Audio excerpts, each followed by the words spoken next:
বাবার হত্যার বিচার নিশ্চিত করুন। আমার বিরুদ্ধে ইতিমধ্যে মিথ্যা মামলা দেওয়া হয়েছে। আমার বাবাকে প্রকাশ্যে ফেসবুক লাইভে নৃশংসভাবে হত্যা করা হয়। সাংবাদিক ভাইদের সহযোগিতা না হলে এই হত্যাকাণ্ডটি মামলা পর্যন্ত হতো না।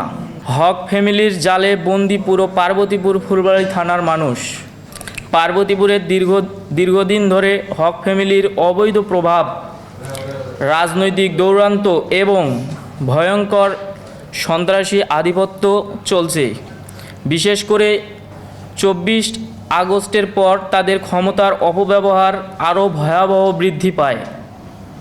এই চক্রের নেতৃত্বে রয়েছে AZM মিনাজুল হক, তার ঘনিষ্ঠ সহযোগী আব্দুল মুমিন ওরফে গেদু, আবু বক্কর সিদ্দিক এবং প্রশ্রয়দাতা AZM রেজাউনুল হক, বিএনপির মনোনয়ন প্রত্যাশী, জাতীয়তাবাদের সূর্য সন্তান জনাব তারেক রহমানের স্যারের কাছে বাবাহারা সন্তানের আকুল আবেদন, তার বিরুদ্ধে দ্রুত তদন্ত শুরু করুন এবং দলগত ব্যবস্থা নিন।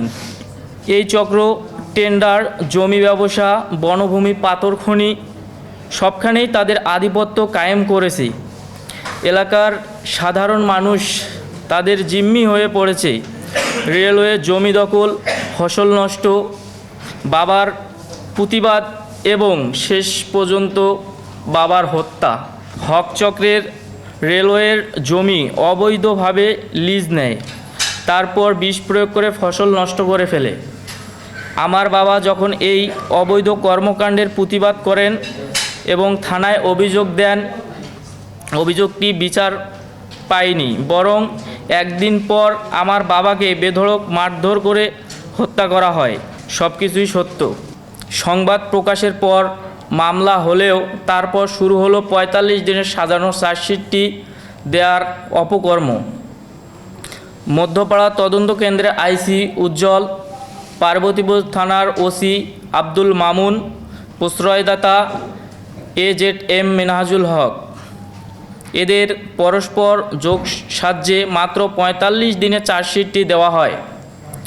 চার্জশিটে 1 নম্বর আসামি, 2 নম্বর আসামি, এমনকি বেশ কিছু গুরুত্বপূর্ণ আসামি যাদের আমরা নিজ চোখে ওখানে স্বয়ং উপস্থিত থেকে দেখেছি, তাদের নাম বাদ দিয়ে শুধু 6 জনের বিরুদ্ধে চার্জশিট দেওয়া হয়। আমরা চার্জশিটের বিরুদ্ধে নারাজি প্রদান করেছি।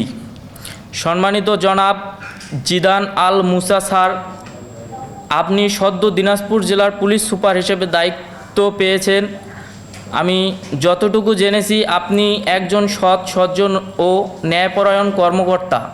আপনার ন্যায়নিষ্ঠ দায়িত্ববোধ থেকেই এই হত্যাকাণ্ডের সাথেই সংশ্লিষ্ট অভিযুক্ত পুলিশ কর্মকর্তাদের বিরুদ্ধে যথাযথ ব্যবস্থা গ্রহণ করবেন, এটি একজন বাবাহারা সন্তানের আন্তরিক হৃদয় ভরা আবেদন।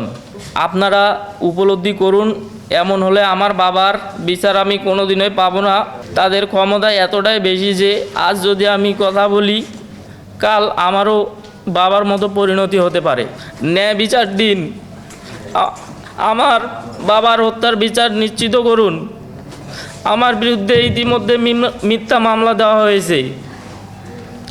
আজ আপনাদের সামনে দাঁড়িয়ে আমি সত্য তুলে ধরলাম। অনুরোধ, এই ঘটনার প্রকৃত তথ্য দেশবাসীর সামনে তুলে ধরুন।